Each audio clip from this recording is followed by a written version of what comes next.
Alors dans la première vidéo, on a vu le critère X, donc qui est le spread rapporté à la valeur en séance. On va pondérer un petit peu ce critère avec la valeur Y ici, qui en fait rapporte le spread, cette fois plus à sa valeur d'instrument financier de référence, mais à l'amplitude jour que parcourt cet instrument financier. Je m'explique, sur le CAC par exemple, 1,02% ici, c'est la moyenne sur 6 mois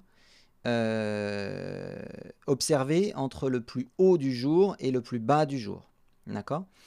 Et donc, si on rapporte ça à la valeur du CAC chaque jour, en fait, on observe que en moyenne, le CAC a une amplitude de 57 fois son spread sur les 6 derniers mois. Plus la valeur est importante, plus on a un potentiel d'instrument intéressant parce que plus il est capable de combler beaucoup de fois son spread.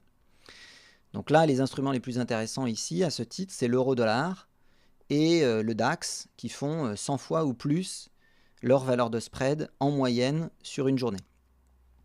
Et on voit aussi pourquoi le Brent est un instrument intéressant, parce que certes, il a une valeur de X qui est la moins intéressante de tous les instruments financiers que je travaille, donc 0,04%, donc spread rapporté à sa valeur, ce qui est assez important quand on le compare aux autres.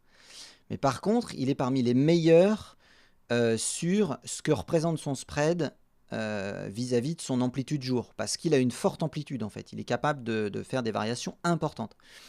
Donc ça c'est intéressant et ça remet le Brent complètement dans la course.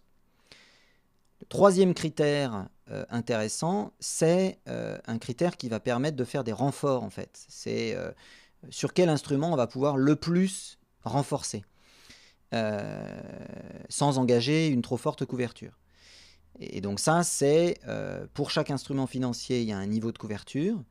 Et ça veut dire qu'avec 1000 euros, combien de contrats, donc là en l'occurrence de mini-contrats, d'indices, ou donc de contrats à 1 euro, ou de mini-contrats devises ou matières premières, je me paye.